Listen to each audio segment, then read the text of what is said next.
Today's show will be of interest to anyone who is a Civil War buff. And even if you're not, stick around. You may become one.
And enjoy it, and hey, you know what?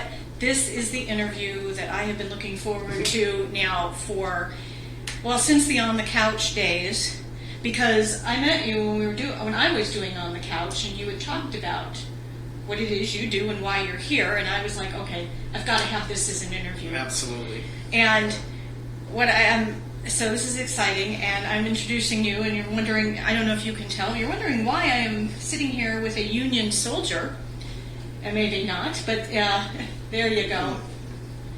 Makes it a little more obvious. Yep.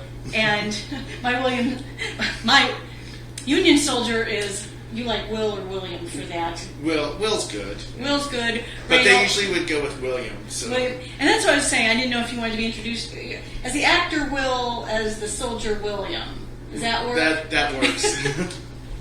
Because if maybe you haven't guessed, Will participates in Civil War reenactment. Yes. And that's the thing. And this is something that is, I'm going to start out by saying it's a lot bigger of a thing than I realized. I kind of had the sense that, like on anniversaries of particular battles or something, that there would be, like, I'm going to call it a fair for lack of another term, but, you know, people would go and there'd be a reenactment. But this kind of thing just goes on all the time, correct? Correct. And there are, battlefield, as you mentioned, battle anniversaries, and then, for example, Gettysburg, Petersburg, there's all kinds that we have all over the country, and but there are other ones that really have no historic value. They're just to educate the public about the Civil War. Okay, now is some of it done from some people, like from a hobby perspective, and not just like a historical you know what I mean? I think it's both. Okay. I think it's both. They have a strong interest in history, and then this is a story that they want to tell. And Civil War reenacting was actually started by the veterans. Oh, I didn't know that. Yes, and so I mean, I have to interrupt with that, because the idea that you've participated actually in a battle and want to reenact it. Well, it's interesting because as part of their training, they had to participate in what they call sham battles, which is like a fake battle. And so what it did was it's like a rehearsal. It's a rehearsal, and it gave them a practice to listen for the commands, to make the formations. It gave the officers practice in delivering the commands, and so when they had to do it under duress, they could just perform. Well, that reminds me of like a football game or something, where they go through the plays how many times so that when they're on the field and in the actual, they're not freezing up. Yeah. Right, and so the soldiers just loved that part of their training. They hated drilling, and I'm sure they probably hated the actual battle. Oh, absolutely, absolutely. There was a big difference between when you're shooting blanks and when someone's actually shooting something at you. Yeah. So, as the way you're describing it, essentially, where it's not just the historical anniversaries or things like that. How long has this type of reenactment thing been going on? I mean, you said from the veterans, but like more recent, like if people are hearing about it now, I mean, that, I love how I try to explain myself, right? But I mean, just literally where people go out on weekends and do this, about how long has that been? Oh, I think that's been going on for a long time. I don't have any actual paperwork. I think it was in the I think the earliest that I can think of know of was in Indiana County in Indiana, Pennsylvania, where they would have at their big park, they would have these little, engagements, and then from there it just carried on with, it's been passed down through the generations. And I'm going to say about how many people participate in this, like here. I mean, I'm not sure here, but at a national event like Gettysburg, Antietam, we would be looking at to 25,000 reenactors. Oh, okay. And then at the 150th of Gettysburg, which I was at, there were 400,000 spectators, and there were about 16 to 20,000 reenactors. Okay. And when we were talking about this earlier, I was just amazed you were going through all, that you're really reliving like the battle conditions. Oh, you're not really. Absolutely. It's not like here's your script. You're just plunged into it. Oh, absolutely, and you're just in a zen, in a zone of you're just listening to your commanding officer. You're reloading, and just kind of just firing, and you're just kind of in a zone. And it's when you see the opposition firing at you, it gives you perspective as to what they went through and what they were up against, an appreciation what they were up against. And I think that at the 150th or 145th of First Manassas, First Bull Run, that was very evident in me because we were approaching Stonewall's brigade, and of course it was at that battle and at that moment that the Rebel Yell was born. Okay, yeah. And of course from Ken Burns' Civil War, Shelby Foote described what the Union soldiers described, that it was a kind of a corkscrew feeling that goes up your spine when you hear it. And if you've heard it and weren't scared, that means you never heard it. Yeah. And when those guys came charging at us with bayonets and giving the Rebel Yell, it was intense, and I felt that it was no longer it was acting. It was just fear for my life. Yeah, you're in the actual moment. You're in the moment, right. Now, when you're doing the reenactments, is it, I'm going to say, scripted enough where, it's going to have the same outcome the original one did, essentially? Is that what's going on? Well, it depends, because at the ones where there's no historic value, one we'll have multiple battles that weekend. One battle, the Union guys will win. The next battle, the Confederate will win, and then But really, only the commanding officers know the script. But we don't. We just our job is as enlisted men is just to listen for the commands and do our job. And what's your rank, out of curiosity? Oh, this is a private, since I don't have any stripes. Oh, okay. I don't have any bars. So if for my sons of Union veterans in the Civil War, sons of veterans reserve jacket, I'm a corporal. But in my reenacting life, I don't have. You're just a lowly private. I'm just a lowly private. Yeah. So one of the other things you were describing is like you're actually, it's however like weekends doing this, and so you're actually. It's not like you do your little battle thing during the day and then go stay in a motel and do another battle little thing. Some people do, but I camp out. You camp out. I camp out, and of course, many times I've had my tent flooded out. Most notably it was Beaver Center, 2004 in Pennsylvania. It had no historic value, no historic importance, but it was just a fun weekend. And I remember it was storming, and I remember very well at like 4 a.m. I would say, I had this dream. I was in one of those chairs in the swimming pool. Oh, okay. And I was going dip, dip, dip, dip. And then I noticed that I became half awake, and I realized that water was coming into my tent. Oh, okay. I tried to push my hand to the hay to dam up the hay, but being half awake, I overly, and so water started rushing in, and I grabbed my rifle and grabbed my cartridges. Everything else, as long as my rifle and cartridges were dry, that's the important thing. Everything else, by 7 a.m., Union and Confederate camps were underwater.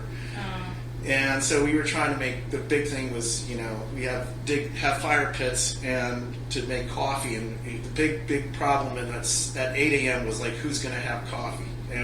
So we built a fire above the ground. Right. And so everybody else came to us for the coffee.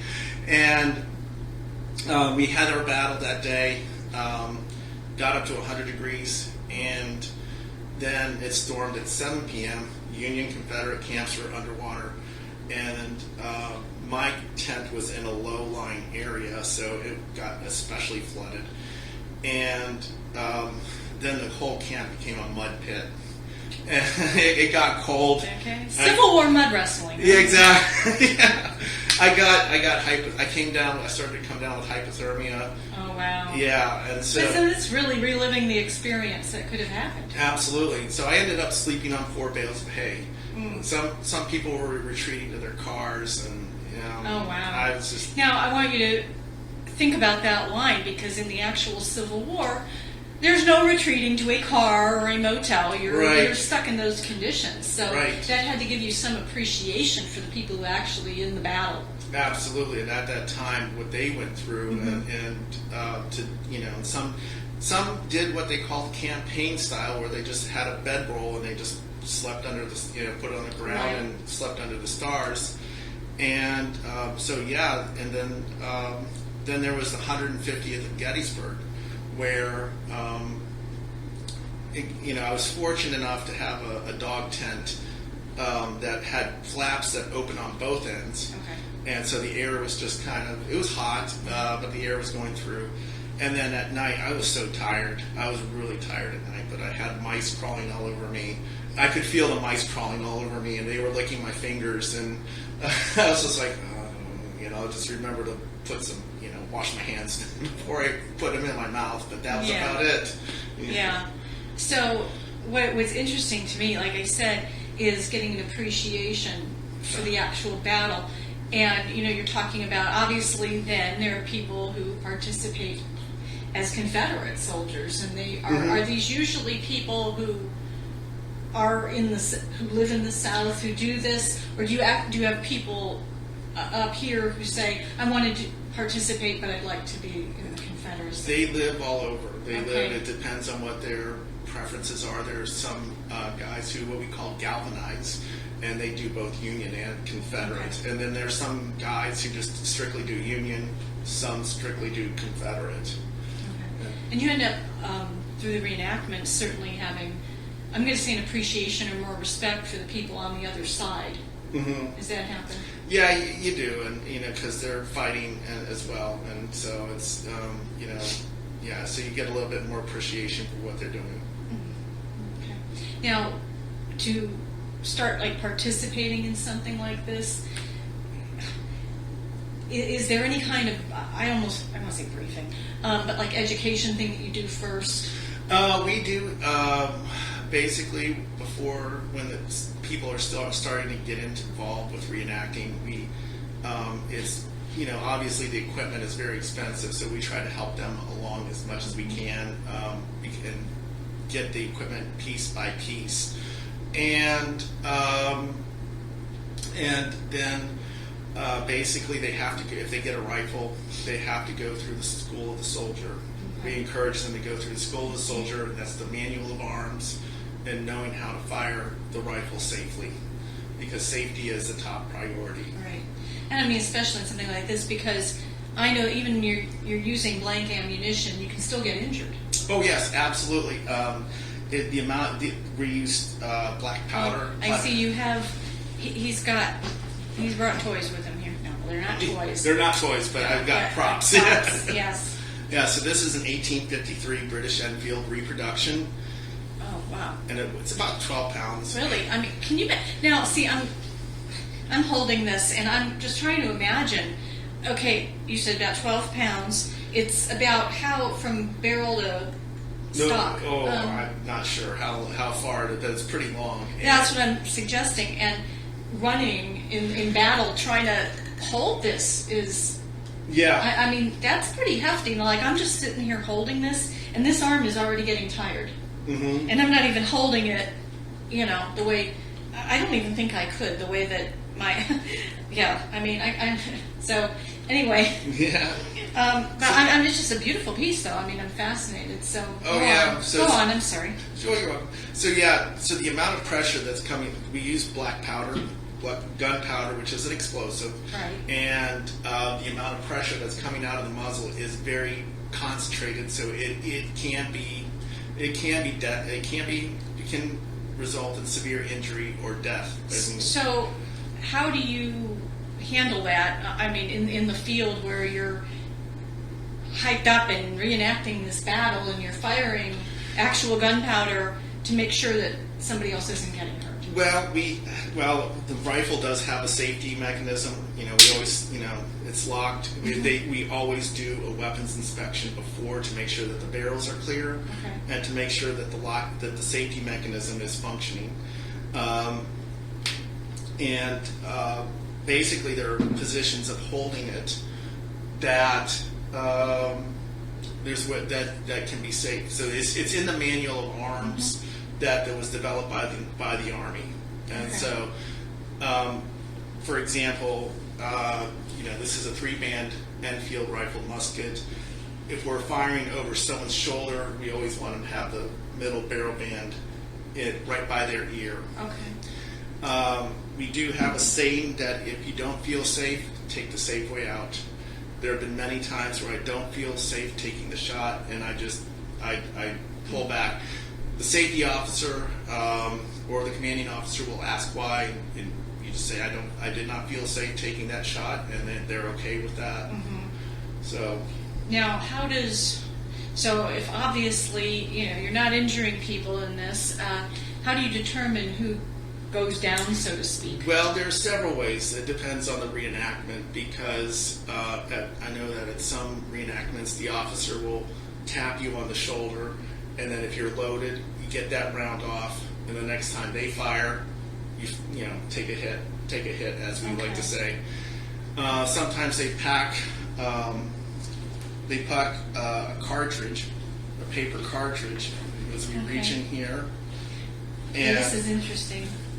And they'll have like a black ring or a red ring around it, and then when you see that, to get this round off, and then when they fire, take a hit. Okay. The other way is just you do it when you feel like it. Oh. But the problem with that is that if one person fires, and 5 people at the same time decide to take it, it becomes a little bit of a it starts not looking so real. Right. Now, I know at the 150th Manassas first bull run, it was so hot. It was 111 with 122 heat index, and we were 100% wool. Mm-hmm. They told us not to take a hit, because basically when you're lying on the ground with the uniforms, you just bake. Yeah. And so they said, nobody takes a hit, keep moving, and they stuffed our haversacks, which is this little thing here, and this bag here. We'll take a closer look at it.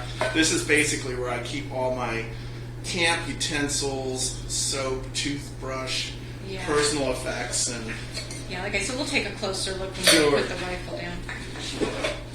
So it's just so it's interesting. So literally, if you've taken a hit, how long are you lying there? Basically till the end of the battle. Okay. So they don't have the reenactment medics coming? Sometimes they do. They do have, sometimes the actual medics will come out and check up and say, hey, are you okay? That sort of thing, especially a hot day. Okay. They'll come up and say, hey, are you okay? And then they'll move on to the next person to make sure that they're okay. Okay. So. Yeah, that's interesting. Okay, so again, we have, I call it show and tell, because I think I love interviews where people have something they can show and do all that. Now, the first thing I thought actually we'd cover, because I'm looking at it, I didn't know this. You were talking about the different hats, and you're Oh, wearing yes. this one. Yes, and let me grab the other two. And what we have here, well, before I get into that, this is a kepi hat, and on the top I have the horn on it, or the bugle, Okay. and that means I'm in the infantry. If I had crossed cannon barrels, I'd be in the artillery. If I had crossed swords, I would be in the cavalry.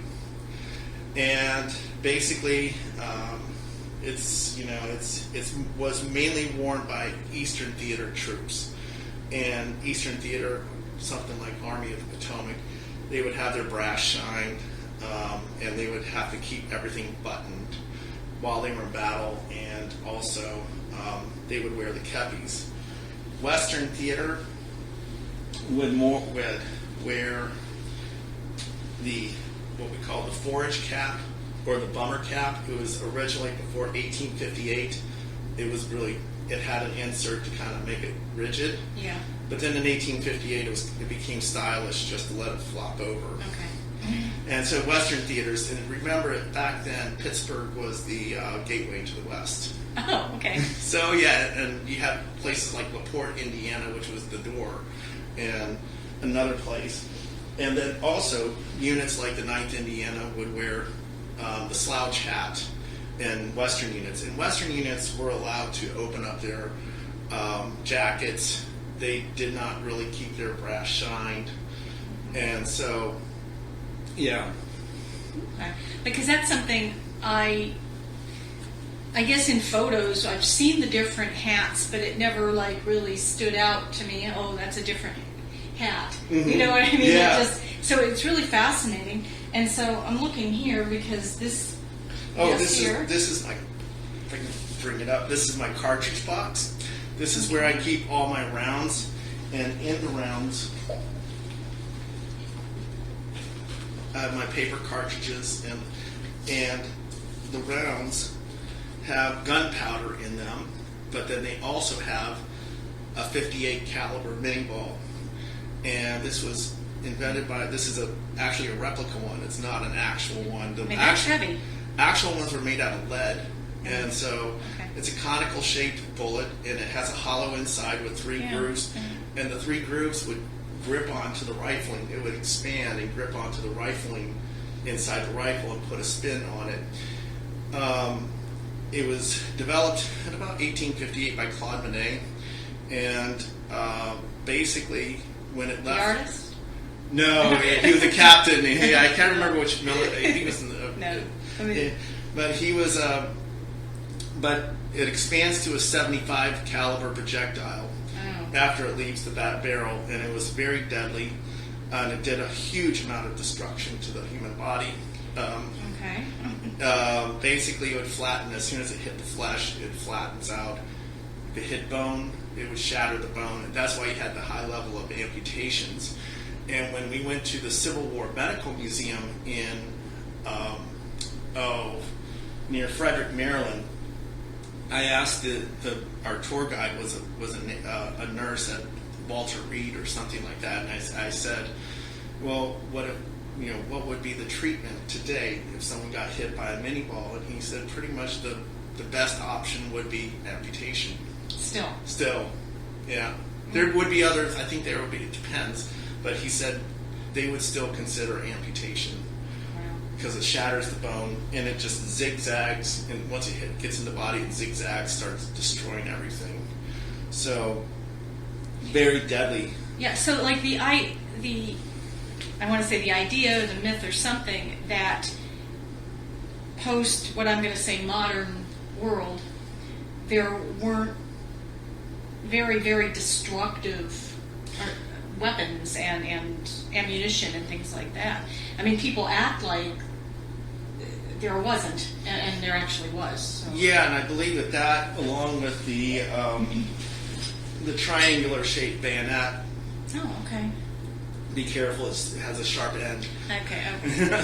Now, this is another thing too. You put this on there and adds to the weight and the length. And I'm still thinking about how tired that made my arm. Yeah, and they had to march with those rifles like 20 miles. Yeah. So they had to be in shape. Oh yeah, they were very well in shape. They the average Civil War soldier was 5'8" at 140 pounds. But this particular bayonet is a French design. It's triangular shaped, and the reason why, from my understanding, it's been banned by the Geneva Convention, and the reason why is because it leaves a wound that cannot heal.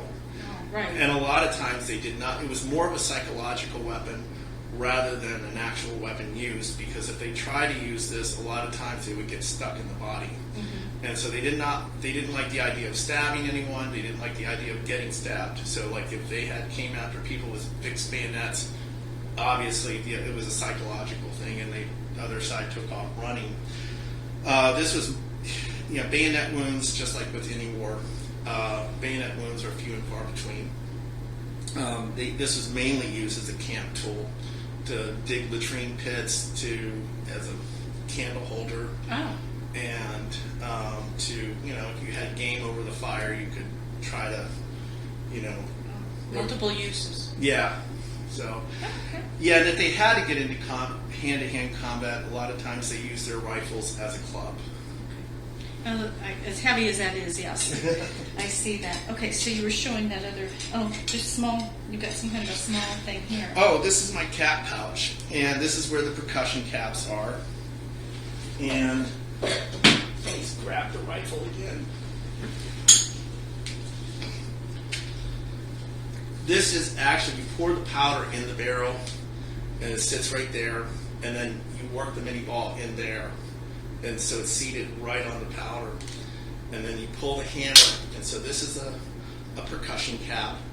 And what it does is you sit it on the cone, and then when you fire it, the hammer comes down and sends a spark down to the gunpowder, igniting it and discharging. Okay, that's kind of like the toy cap guns we used to have, but Yeah. it didn't have all the other, it just had the sound. Right, and in like the model 1855 Springfield, it had the Maynard tape, which some of the toy cap guns had. The yeah. tape with the little, Right.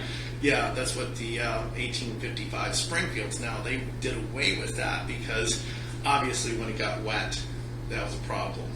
Okay, and then we're going to bring your other little pack over, and there's like a tin cup and everything on there. Oh yes.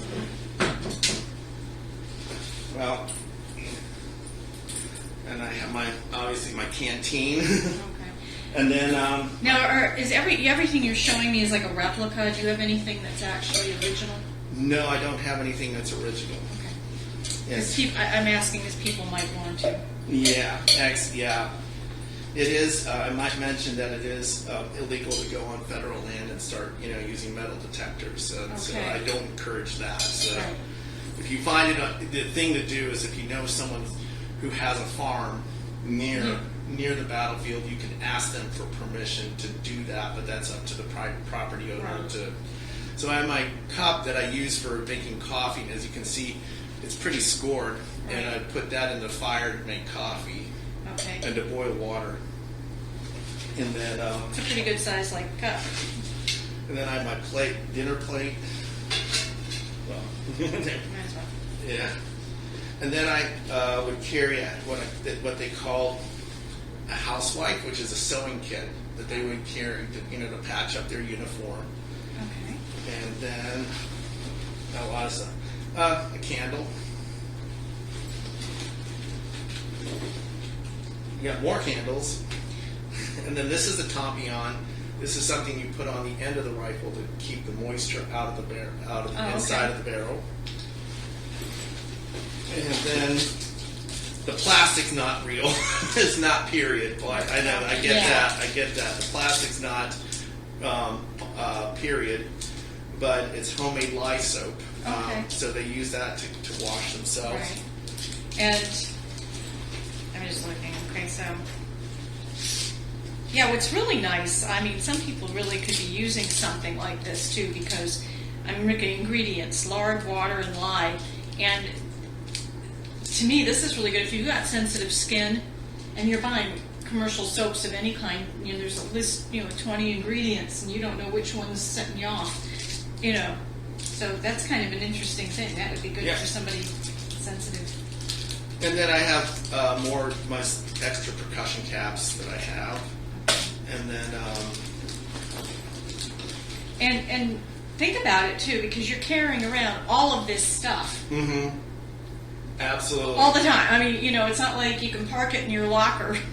You're right, on the field. exactly. You've got all this stuff clanking on you, and you're carrying the 12 pound. I mean, that's a lot. And plus your tent, because Right. they would, with the dog tent, they would call it like a shelter half. And so your file partner would carry one half of the tent with them, and you would carry the other half. And then when it came to make camp, you would go into the woods, get some tree branches, and then cut some tree branches for the poles. Right. So we have playing cards. Now, back in the Civil War, what they would do is that right before they went into battle, they would toss the cards into the woods, because anything that was, if they were killed in battle, anything that their private possessions were sent back home, and playing cards back then was the works of the devil. Ah. So they didn't want, mom and dad to think, oh boy, he's been playing cards. Wow. Oops. Yeah. Well, you can put them on the plate, I guess. And then, let's see. Okay, so I got a toothbrush that I usually carry along with me. I got my spoon, my fork, Oh, wow. and then my knife. Now, see, this has got to be crazy for those people who think that a fork with only 3 tines isn't a fork. That would drive them nuts. Right. And then,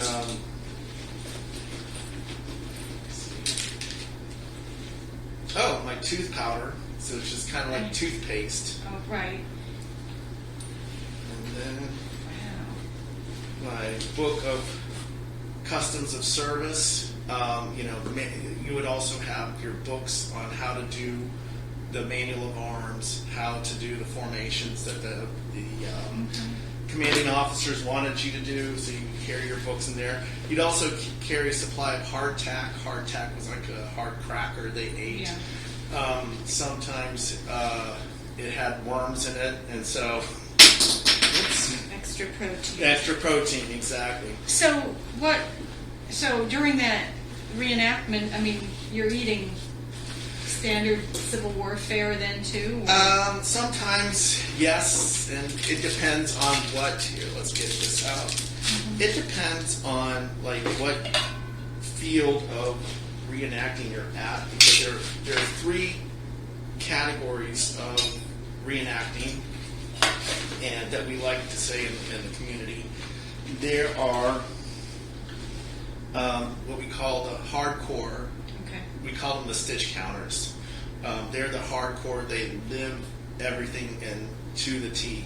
Their uniforms are to the original patterns, or either homemade to the original patterns. Okay. They live life, exactly. They're what we call the mainstreamers. They kind of, what they do is they go as authentic as they go as authentic as they try to be. Right. But during the hours that the public is available, they'll hide everything modern, and so they'll cover that up. Everything modern is covered up. We will probably have bottles of margarine or something like that, ketchup. It's something like that. We're not all, because I consider myself a mainstreamer. After hours, it's every, so some of the modern amenities come out. And then we call the other people there are groups of people that are, not as accurate as they should be, and it's pretty blatant that they're not really making an effort to be as authentic and as they probably should be. Okay. So, but yeah, we too like to go hit the settlers and the little trailers with the funnel cakes. Oh, so you do have craft services and those things. That's yes. okay. But it's we do. Some of us do like to enjoy the the festivities as well. But Oh, okay. Yeah. So, when you do the reenactments, are these something where there's like always spectators, or is it some of it done just for like personal? It depends. There was in Pennsylvania, most of the time it's for spectators and for the public. There was one that we had in Pennsylvania for Old Bedford Village, and it was an 18th century community replica. And I think it's actual though, but we stayed in the cabins, the 18th century cabins, and then it was just for the reenactors, just to have fun. And we redid the Battle of Fredericksburg. We did the urban fighting in the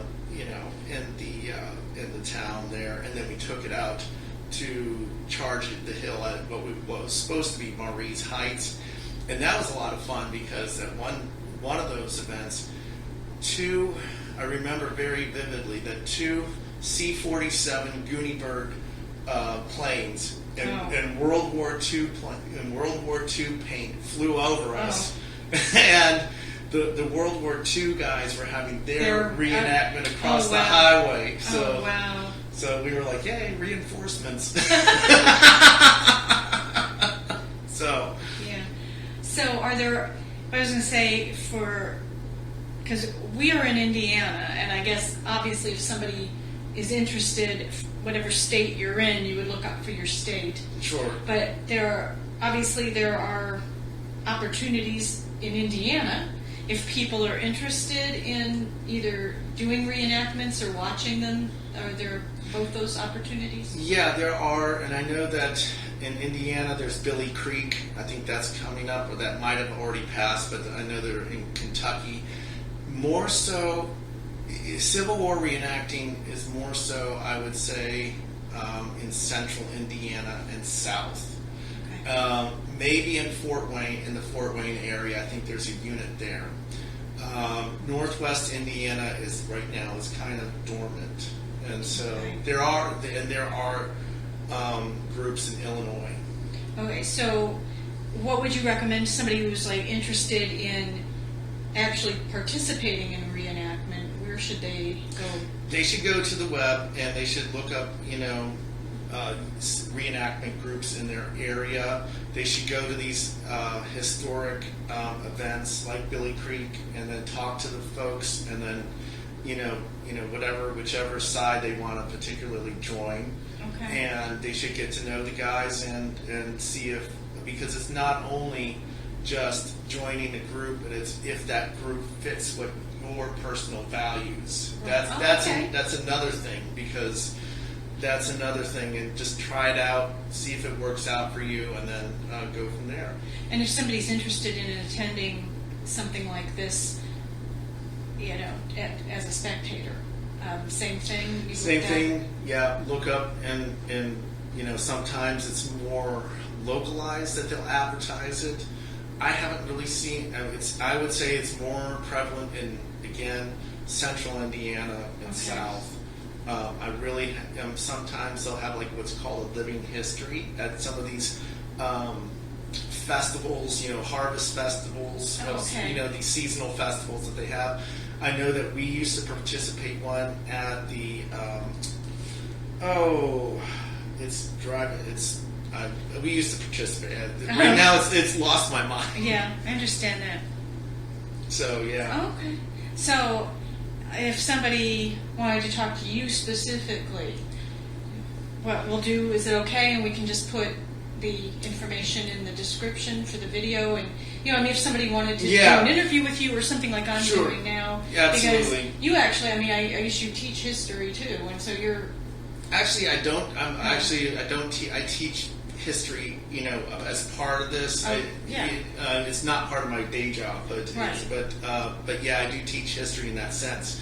And there are, in Indianapolis area, there's the 49th Indiana, and I think the 11th Indiana as well. Because I guess I asked that question because you were mentioning that they do presentations in schools. Oh, sure. And things like that. So even if like you're a school and you'd like to have you or someone like you come in, I mean that would be. I actually think that would be a lot a lot more fun as a presentation in school rather than just listening to the, no offense to the teacher, just reading It is, from the well, book. and there are teachers that try to bring these in, that there's some logistics that need to be worked out. Yeah. Because we do work with firearms, and of course the concern is with firearms in schools, and Right. so that is, that's something that we, and my experience of that, we've always notified the police, and it has to get approval by the administration. Okay. So this is very interesting because you have ancestors who fought in the Civil War. Yes, I do. And what's really interesting is we decided that's a whole other episode. Yes. So Yes. we are coming back. I hope you enjoyed this talk about Civil War reenactment. And I will see you next time wherever. And you'll actually still be right here. Absolutely.